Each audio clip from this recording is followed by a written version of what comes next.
Gamarjoba, and welcome to the History of Sackettville, Georgia. I'm your host, Roberto, and joining us today will be Trevor Culley and Brendan. Trevor is from the History of Persia podcast. Trevor, may you introduce yourself, please? Hello, as you said, I'm Trevor. I am the host of the History of Persia podcast. So I spend my time talking about the big empires to the east of Georgia in Iran, from about 700 BC to 700 AD, give or take. Yeah, the second or third one that occupied Georgia or so. I think the first one, actually. Yeah.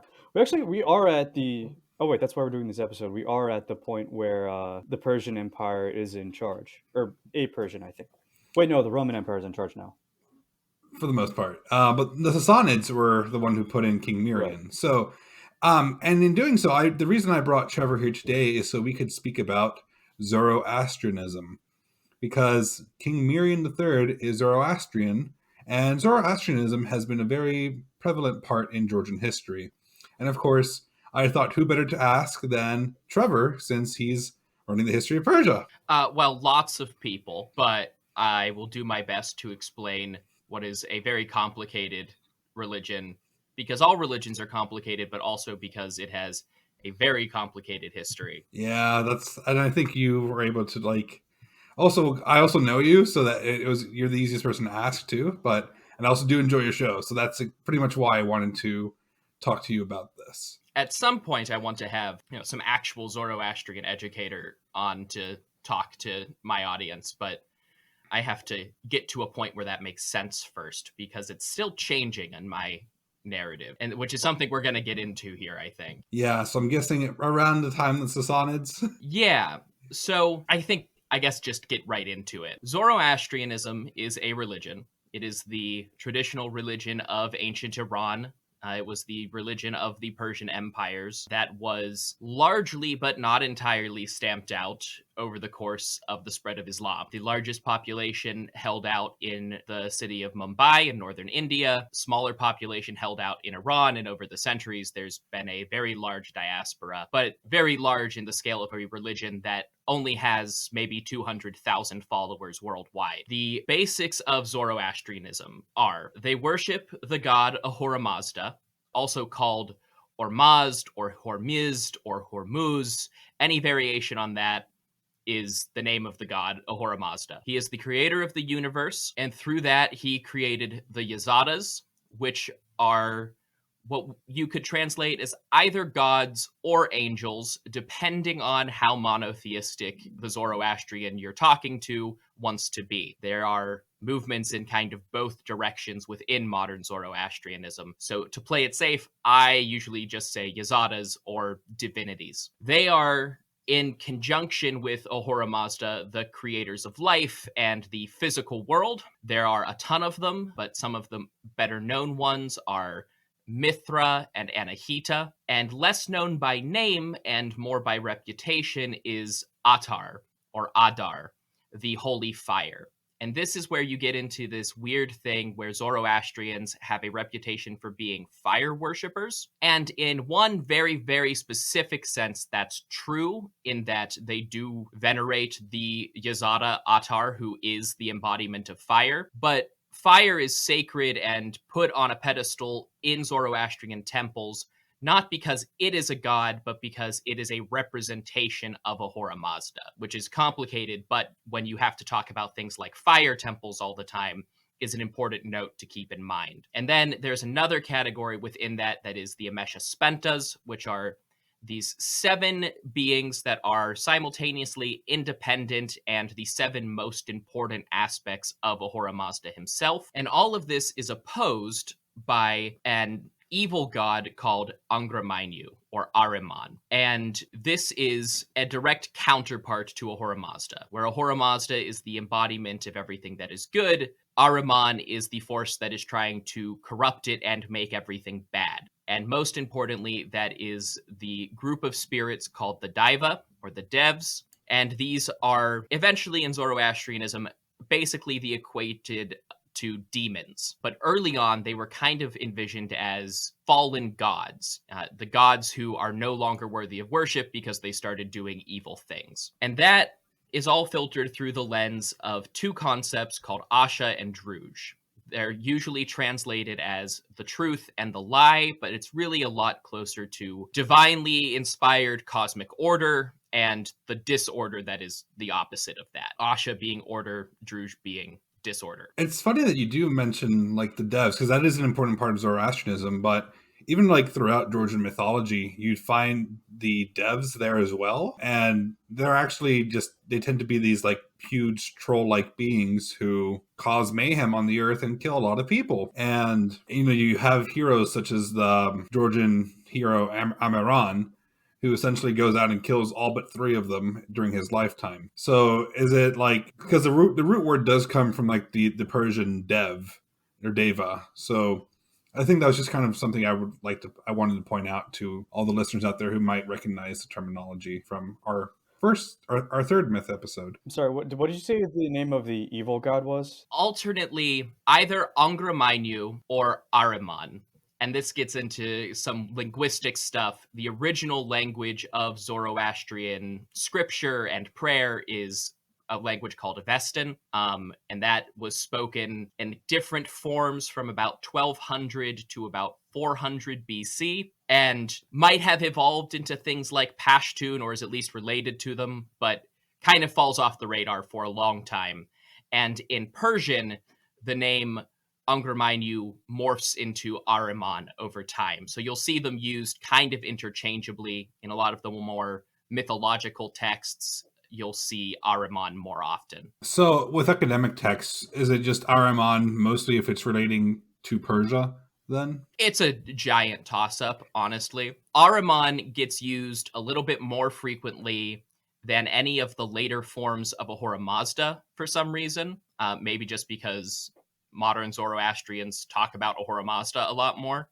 Especially in the Sassanid period, you'll get a lot of academic writing that talks about Ormuzd and Ahriman, and outside of that period, it's more of a toss-up of which version you're going to get. That's understandable. So that was actually a really good summary. I learned a lot from that. I really shouldn't be allowed to get away from talking about Zoroastrianism without explaining the name. Zoroastrianism was originally preached by a prophet named Zarathustra. Ahura Mazda revealed the nature of the universe to him through a series of visions and interactions that usually take the form of Q&A sessions between Zarathustra and his god. That name morphs through the same kind of processes. In Greek, it becomes Zoroaster, which is how a lot of the West remembers it. And in Persian, it becomes Zartasht. So again, if you see Zarathustra or Zoroaster or Zardasht, it's all the same name filtered through different lenses. And it actually really helps lead into my next question, because I was actually going to ask, who are the most important figures in spreading Zoroastrianism, like overall and during the Sassanid era? Because the one I know about is Kartir, or Kardir, however it's shown in your notes, essentially. Yeah, and especially because this is an audio medium, it's worth pointing out to anybody who bothers to try and Google this stuff after. There is no period or place in time with less consistent spelling than the Sassanid Empire. Perfectly consistent within their own Middle Persian alphabet, but in English, we have no idea how to transliterate these names. So you'll see Kartir, Kardir, Kurdir, and that's an easy one. You'll also get B's can be V's or W's, or it's a mess. If you see something talking about the Sassanids and it looks vaguely like the same word, assume it is. In terms of spreading, how far forward in time do you guys want to go? Like Sassanid era, so that ends around the 700s, I'm guessing? Sure. I just didn't want to know, because you had mentioned in our messages before talking about Nisibis, and I wasn't sure how much of a cutoff around that you wanted, because... Yeah, so if I did talk about Nisibis, and I think whatever makes more sense to you would probably be best. Okay. Yeah, with King Mirian, he rules until the 360s, so he's old. All right, so for the spread of Zoroastrianism, which in a indigenous Zoroastrian context you could also call Mazda Yasna, which is Mazda worshipping, as in Ahura Mazda worshipping. And that starts obviously with the prophet Zarathustra. That's around 1200 BC by most modern estimates. And that spreads mostly in Central Asia and Eastern Iran for a few hundred years. By the time you get to the Achaemenid Persian Empire in the 500s to 300s BC, it's reached Western Iran, and through the course of the Persian Empire, it starts to spread beyond that. They don't proselytize. They're not trying to actively convert people. But in the areas with either larger Persian military colonies, like Cappadocia in Central Asia Minor, or in Colchis and Armenia, where there's a much heavier administrative legacy because there aren't a lot of state level administrative traditions in the Caucasus at that time, you get more of an influence from Persian culture than you do in somewhere like Babylon, where there's an established cultural precedent for a lot of these new institutions. So Zoroastrian beliefs and concepts spread into those areas, especially in the kind of continuum between the Taurus Mountains and the Caucasus and the Upper Zagros. That's the heaviest area of spread really through most of antiquity. And none of it is formalized. It's just through cultural interaction until you get to the Sassanid era. Up to that point, there is no Zoroastrian church. Even though it's a monotheistic religion, or, at least a henotheistic or whatever you want to call it, with one god and a priesthood, it operates a lot more like ancient pagan traditions in that every local variation kind of gets to do its own thing. But when you get to the Sassanid period, part of Ardashir I, the first Sassanid king who takes over the Parthian Empire, part of his goal is to centralize power using the influence of religion. So the first major influence on that, aside from the king who's creating this empire, is a guy called Tansar. So Tansar is the major figure around about 224 when the Sassanid Empire starts to form, and we don't know a ton about him. We only know that he existed because a letter that he wrote was preserved over time and translated into Arabic. But he lays the groundwork for a lot of what comes after. There's a statement where he says that the church and the state were born in one womb.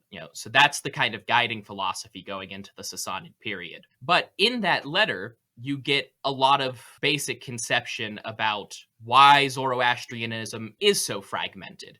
And rather than saying it's because it's like all the other religions that exist at the time, they blame it on Alexander the Great. Useful scapegoat, maybe not accurate, but part of the letter is this correspondence between Tansar and the independent king in Mazandaran, along the Caspian Sea. And that king accuses Ardashir and Tansar of being heretics to Zoroastrianism. And Ardashir has to respond and say that he is innovating new practices because they are necessary to unify Iranshar, which is their word for their empire, and to unify the Zoroastrian religion. So that's the groundwork. And then you get into Kartir. And Kartir is around for way too long. He is a guy with the title, when he starts his career under Ardashir's son, Shapur I, Kartir is the Herbed, or the Herbedon Herbed, which means the teacher of teachers. Herbed is a priestly title for someone who educates the layman but can't do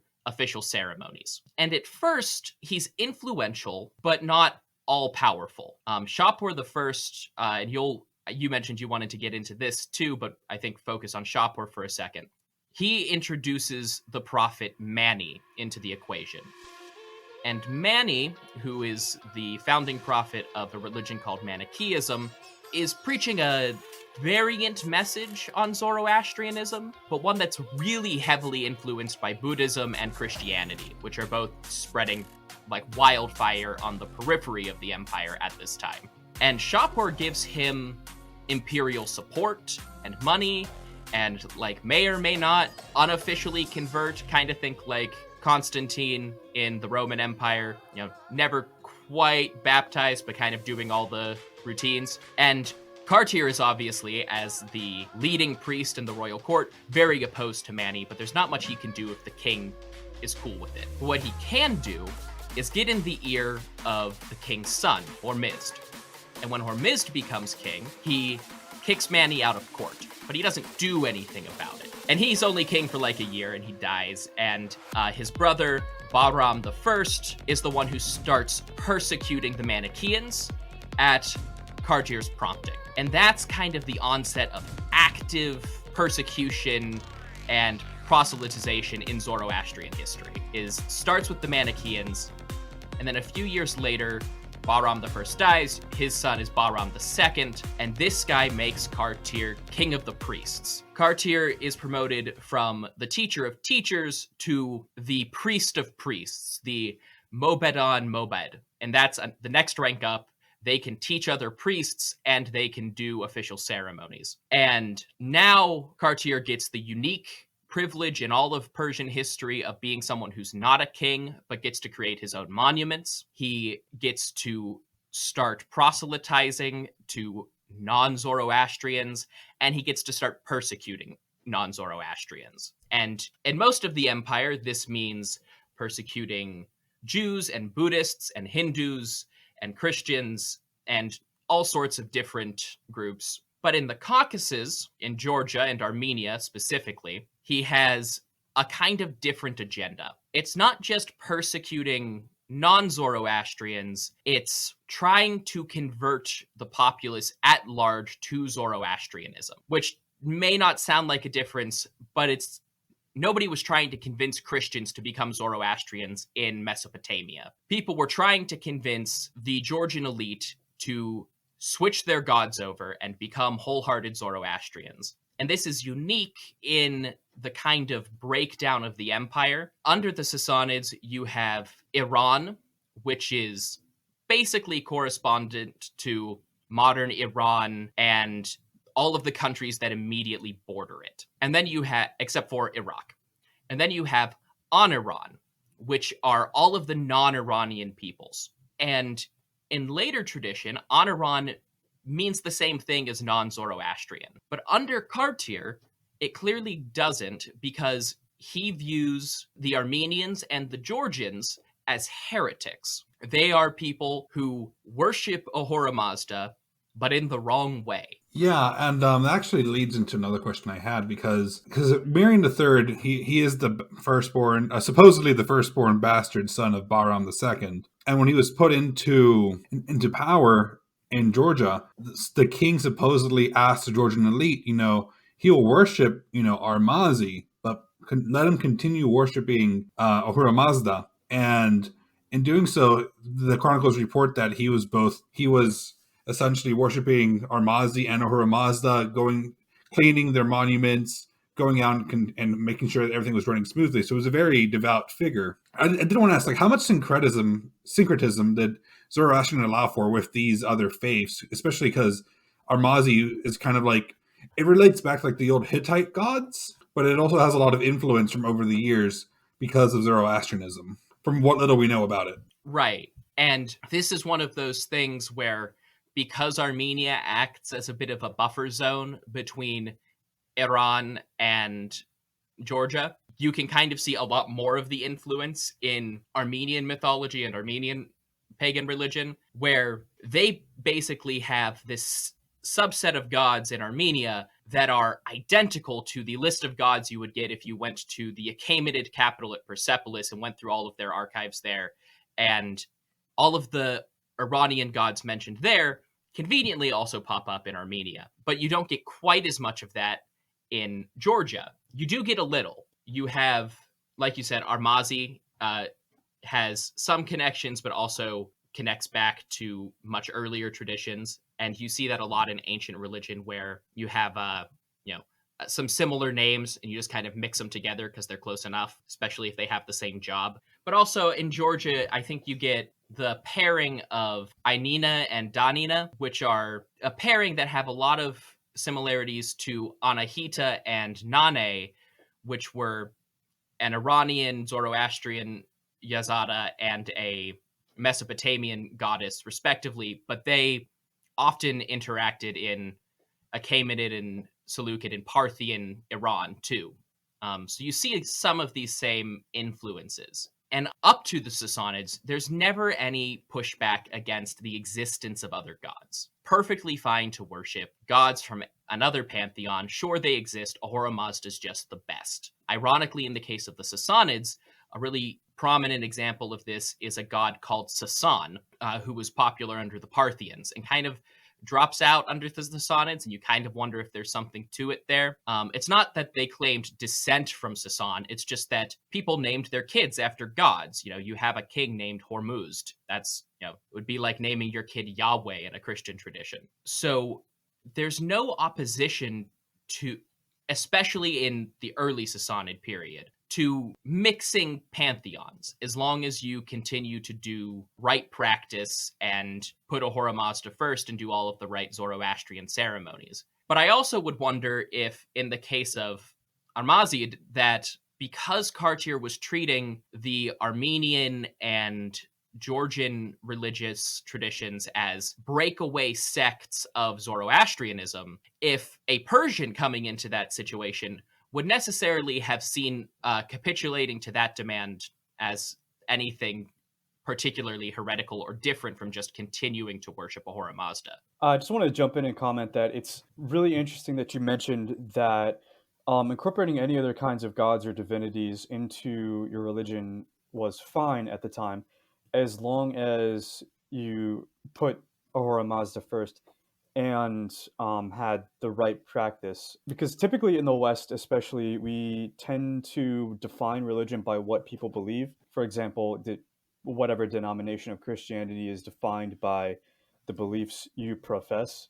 But in other parts of the world, you might find that it's more about a certain kind of practice or community than it is making sure everybody believes the right thing all the time. Right. And this kind of gets into a controversy in Zoroastrian history.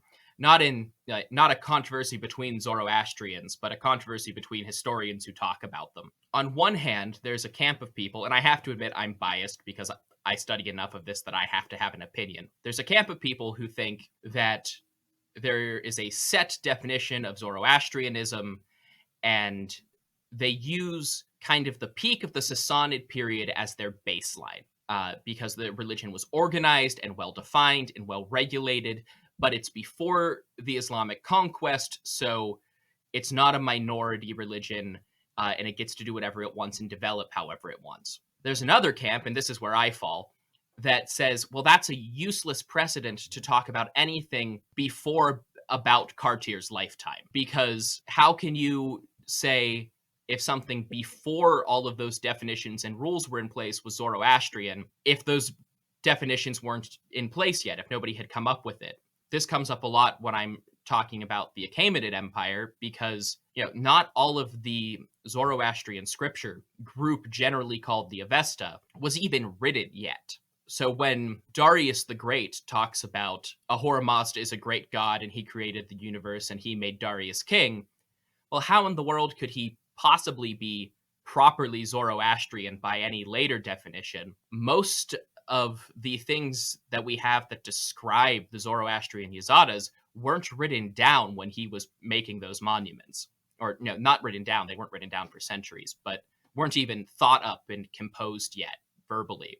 So I fall into a camp that says, if you follow the basic outline that I gave at the beginning of this episode, that counts as Zoroastrian. But there's another prevailing narrative where you would say, well, that's Mazda Yasna, that's Mazda worship, but it's not Zoroastrianism because it doesn't fit this strict Sassanid definition of the religion. And it's that strict Sassanid definition that kind of blends more with the traditional Western understanding of a set of defined beliefs and practices. But that's really developing in the period that we're talking about right now. Yeah, I think I sympathize more with that view Because it seems to me like the former view is taking a box of what Zoroastrianism is and then simply arbitrarily drawing it and saying everything in here is Zoroastrianism, everything else is not Zoroastrianism, as if religions are not internally diverse and as if they don't evolve over time. Sure, and I think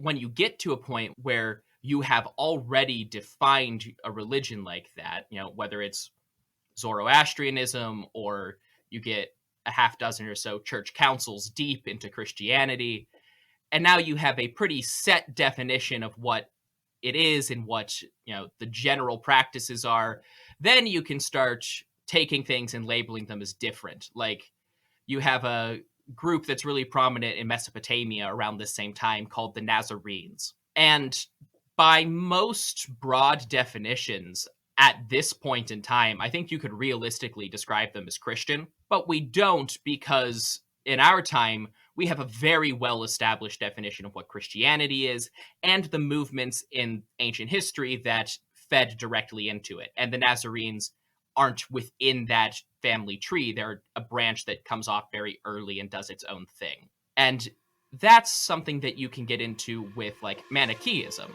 where it's not Zoroastrian, because it's very clearly breaking away and doing very different things at the same time that Zoroastrianism is becoming well-defined. But if a similar movement had happened 200 years earlier, it probably would have just been one more regional variant of the same broad category of Mazda worshippers, and without the backing of a extremely well-developed imperial patronage system, never would have spread beyond whatever little collective came up with those ideas. Oh, perfect. And so essentially, Manichaeism didn't have a lot of influence within the Sassanid Empire.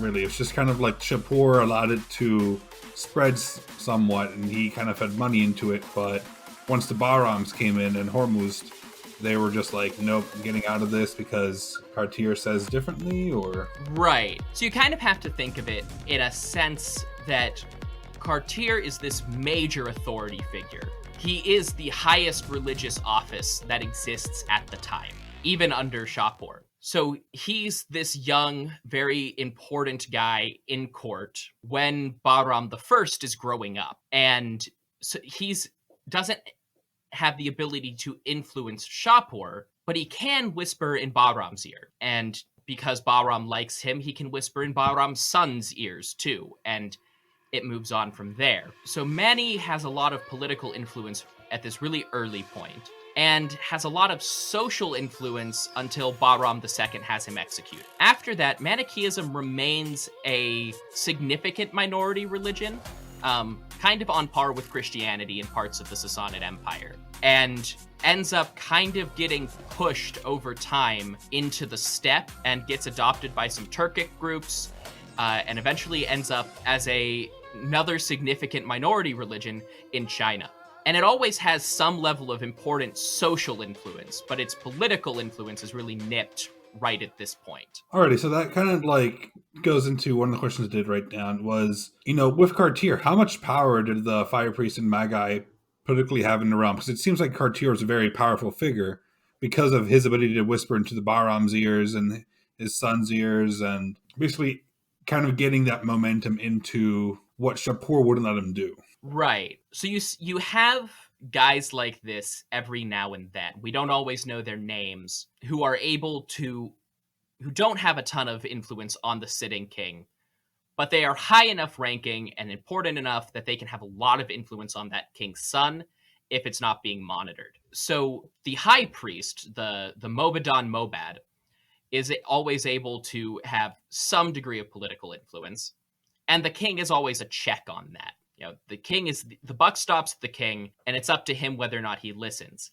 If the high priest is someone who he's known his entire life, and the series of early deaths in the early Sassanid dynasty means that Cartier is able to really build up power with, by the time you get to Bahram II, because he's like an uncle. But then when Cartier dies, that power goes with him. So you get to, Bahram's successors, you don't have a ton of influence, or don't have a ton of influence from their high priests. But then you skip a little bit forward in time and you get to King Shapur II, and now you have a really influential high priest named Adurbad-e Marspadan, or just Adurbad, because that's a mouthful. And he's really influential in another way. He's not influencing a ton of political influence, but he's massively important for the religious institutions. He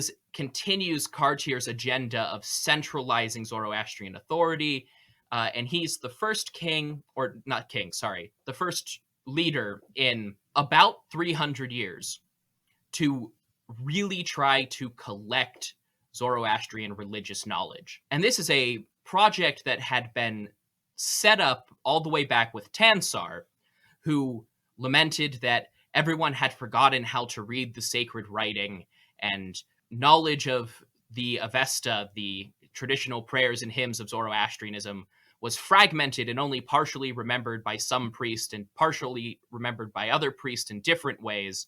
And what I think is very funny is that the sacred writing that he's talking about is almost definitely Old Persian cuneiform. There's nothing he would have been interested in at all in there. But he saw these monuments with this big fancy writing that nobody in the world could read, and he assumed it must be lost religious knowledge. So they know that they need to collect all of this knowledge, and there'd been attempts in the past, but they never really took off because the empire was never centralized enough. But by the time you get to Adurbad and Shapur II, there is enough central power to command the priests of the empire to get together and write stuff down. And so they do that for the first time around here. And as an extension of that, Adurbad really cracks down on what he sees as Zoroastrian heresies. And what that actually means is just the organic, naturally existing regional variants that are all over the empire. This means in Iran, all sorts of different things. But then in Aniran, you get back to the Armenia and Georgia question. And Georgia, I think at this point, is outside of direct Sassanid control, but Armenia isn't. And there's a crackdown on Armenian traditional religion because Adurbad is cracking down on what he sees as Zoroastrian heresies, which includes Armenian belief in gods like Aramazd, which was just, in his view, a variant form of Ahura Mazda. And that repeats in and out over Sassanid history. You fast forward a bit, you get to Yazdegerd I, and Yazdegerd I's wife was Jewish. She was the daughter of the leader of the Jewish diaspora. So he's not cracking down on anybody, but it really irritates his priests. But there's been this period of turmoil, so the priests don't have a lot of influence with the sitting king. And then there's more turmoil. And when the priests get some more power, it's in the reign of Bahram V, and he really starts cracking down on things again. So it goes in cycles like that. Another big figure is not a priest, but a very pious minister, I guess you could call him, called Mer Narsa in the court of Yazdegerd II. This is probably the biggest period of crackdown in Sassanid history. This is about 439 to 457. So obviously the Caucasus have all officially Christianized at this point, and this is when there's the most direct persecution of Christians and Buddhists and other minority religions in the empire, is under Yazdegerd II and Mer Narsa. Alrighty, and just like the last question I had, would Zoroastrianism started going down a downward spiral after the Treaty of Nisibis, or is it, as you mentioned, just that cyclical nature of things get strong, things go into turmoil, get strong again, back into turmoil? So you could say it went into a very gradual downward spiral, I think, because of the Battle of Nisibis and Rome kind of getting an important foothold in the Caucasus and Mesopotamia right around the same time that Rome is really heavily Christianizing. And part of the reason that by the time you get to Yazdegerd II, there's never a big crackdown on Christianity again, is because at that point, Rome is so heavily Christianized that the Sassanids recognized that persecuting a universalist religion with an empire behind it would create a really easy fifth column, and they shift to start supporting whatever Rome considers a heresy at the time, whether it's Monophysitism or, Nestorianism, whatever Rome is most angry at the time. The later Sassanids start supporting that end of the church instead of cracking down on it, because now they have a real Zoroastrian hierarchy at that point. Zoroastrianism is very secure. It's not going anywhere unless something crazy were to happen, like an empire that didn't exist 2 years earlier suddenly invades. But if Rome is allowed to be the only people who like the Christians, then all the Christians are going to start advocating for Rome inside their empire. Nobody wants that. But it takes a long time to get to that point. Nisibis is in the 3rd century. End of the 3rd century, yeah. And there's no support for Christianity in the Sassanid Empire until the 6th century. And there's regular crackdowns against all sorts of minority religions in the interim period. You could see that as a downward spiral in that eventually they have to stop, but it's more like they eventually reach an equilibrium. And it's also between Zoroastrianism and Christianity in the Caucasus. One goes in and kicks the other out and attacks the indigenous religion. Then the other goes in and kicks the other out, but keeps attacking the indigenous religion, which is in the long run probably to the detriment of Zoroastrian influence, because now there's not a third group that has more in common with Zoroastrians than they do with Christians. So as long as the local elites want to favor Rome, that's an inherent point in favor of Christianity in those regions, and there's nobody left to advocate for the Zoroastrians and the Sassanids except for real Zoroastrians. And they've spent a lot of time, trying to formulate that, but then also a lot of time getting kicked out and converted by Christians. So, a downward spiral that takes 300 years and then flatlines, sort of, but not, there's never a death throw for Zoroastrianism before Islam. So basically, Islam's the thing that just basically comes to Zoroastrianism and just basically puts a huge stop sign in front of it and takes over. Yeah, absolutely obliterates any sense of Zoroastrian political influence for the rest of time. There are some holdout kingdoms, especially in the Mazandaran region around the Caspian Sea. There's, some rebel movements. There's a group called the Karamis who they say they're Muslim, but they do a lot of Zoroastrian things. I actually do not know a lot about Zoroastrianism myself, and what little I got from my area of study was just kind of, this is kind of mentioned, but it's kind of the same thing within Georgia, where once the Christians came in, they started kicking out all the Armazi Zoroastrian priests because they held a lot of land, and it was to the benefit of the Georgian elite, to where they could actually go in, take this land back, and then give it to the church. And one, it pleased Rome or Constantinople, and then two, it also helped the Georgian elite kind of go in and get a lot of money back. So it was kind of an economic thing as well for Georgia. Used to be able to kick out all of these Zoroastrians. Sure, and the economic benefits cut both ways. It's just that when Miran III gets there, he views the Armazids as a place where he can just kind of get them on the right track and now call them mobeds. Well, then you don't have to take anything. You just integrate them into the empire as it stands. But the Christians obviously can't do that anywhere other than Jerusalem. Nisibis happens, and Georgia decides, I'm going to go with Rome now because I have another option if I don't surrender to them. The Treaty of Nisibis did stop a lot of the things in the Caucasus for the Sassanids, just because the influence went back to Rome, and to please Rome, they had to kind of give up things in the Caucasus. That being mainly Zoroastrianism. Yeah, and, there's back and forth. You'll get to the Lasik War and the other 90,000 wars between the Sassanids and the Romans that trample their way through the mountains.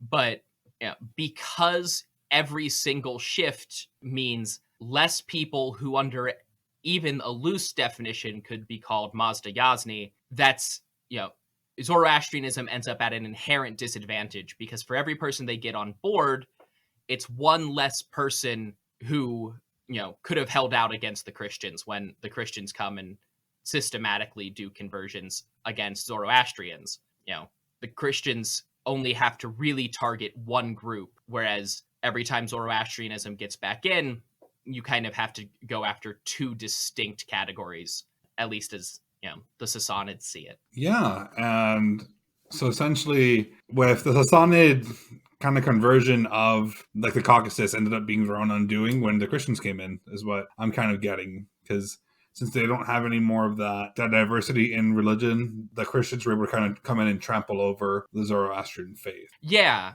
you can really view the Sassanid effort to centralize Zoroastrianism as a double-edged sword, because on one hand, it did enable them to create a kind of state within the state that could exert significantly more social pressure than just having the government.